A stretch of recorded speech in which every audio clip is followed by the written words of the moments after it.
When people wonder what is AI, they think about robots. Robots. Let's make a distinction. The robot itself is hardware.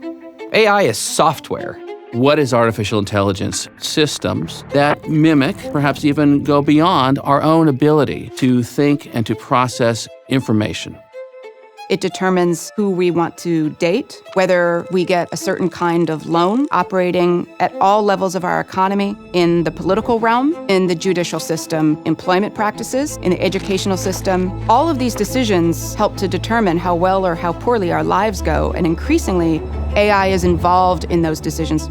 We are right to be concerned when we are just now learning to think about the social and ethical implications of using AI. So many of our own stories are about the relationship between the creation and the creator.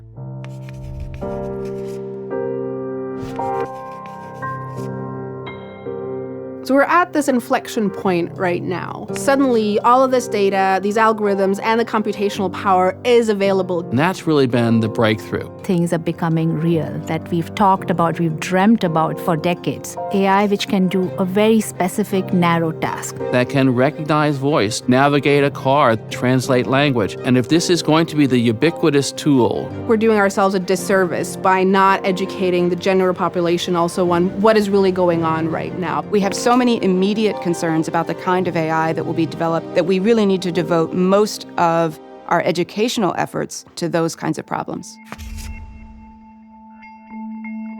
Artificial intelligence uses a massive amount of data to recognize certain kinds of patterns that are correlated with a successful result. Hidden in these vast pools of data that we're now using are remarkable opportunities to run off the rails. So we have to be careful about the data we give it. Data.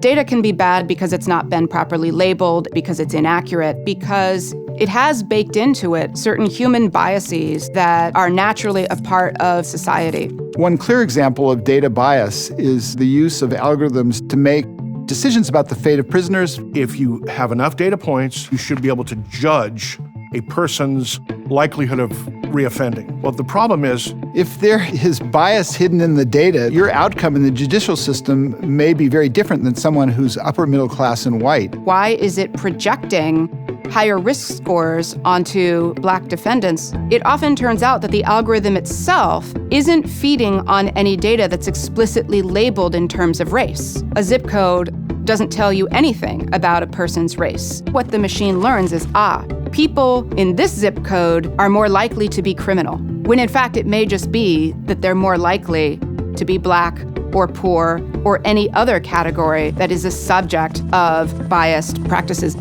These technologies will actually reinforce some of the worst aspects of our society, which is really a great tragedy because the technology has the potential to actually do exactly the opposite. Machines aren't racist, machines aren't sexist, machines aren't ableist or classist. We are. Our biases will get not only embedded in this one program, but get scaled out rapidly. Silicon Valley has been a magnet for all the world's best, but it also tends to be dominated by white males. AI has a white guy problem. It's going to be crucial for us to have different kinds of diversity to be part of the development of AI. Who builds these AI systems and what data are we using in them is vital. What I see is a generation that takes all kinds of life instructions from its device, whether it is where to go to eat Korean barbecue or who to marry. It all comes magically out of the palm of your hand from an algorithm that you know nothing about. Who's behind that screen? Who's on the other end of the wire? What are the motivations of the algorithm? People no longer even think to ask. It's just so convenient. That ability to predict and then modify our behavior, perhaps even without us fully understanding why or how. If you want the machine to behave in an ethical manner, you have to know why it does what it does. Part of the transparency is to be able to explain the logical steps that it went through to arrive at a certain recommendation. When we are training these machine learning algorithms, we're supplying it 1 million pictures of cats. And we just say, that's a picture of a cat. We don't say that's a picture of a cat because of the ears and the tail, the whisker and the nose and all that. The machine itself starts to recognize that such and such is a cat and such is not a cat. We don't actually know how the circuit has reached that particular set of conclusions. Hot dog, not hot dog, whatever. That's funny. Fire missile, not fire missile. That's not funny. The particular nature of the technology that's being rolled out, they're so complex and they operate on such large data sets that the function of the algorithm is largely eluding the designers. And maybe that's part of the regulation that will be built around AI. You cannot explain what this program has done. It just should not be released to humankind. And there is this movement starting where more and more people say, well, we need to be able to audit this. We need to be able to understand what's going on.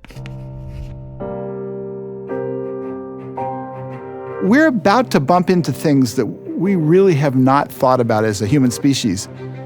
The notion that you can interact with a bot on the internet and it can affect your propensity to vote one way or another is a tremendous threat to democracy.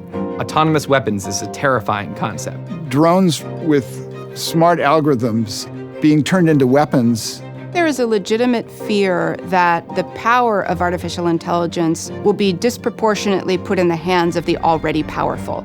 Should we give it to the rich because they can afford it? There is a popular view that over a couple decade period we'll have no jobs at all. It's not a binary like, do I have a job in the future or not? It's how is my job going to change? This isn't a bubble. AI is going to become a bigger and bigger and bigger part of everything. And this might be the way that we get to the stars, get to the bottom of the ocean. Cure cancer, fix climate change. The world is getting better, and these technologies are enabling that. At its best, it's going to solve all of our problems, and at its worst, it's going to be the thing that ends humanity.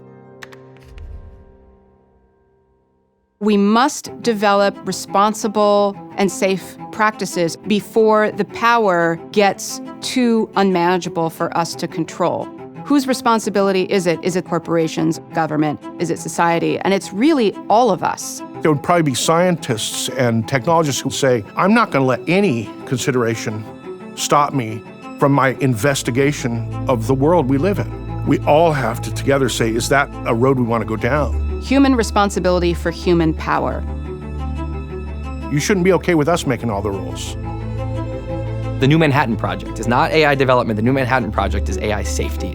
The more that they take on characteristics of our own cognitive processes, the more that raises our responsibility as their creators, as their trainers, to constantly be vigilant and asking ourselves, how should I be doing this work? Technology by itself is not good or bad. If AI is done right, it's all going to make us better humans.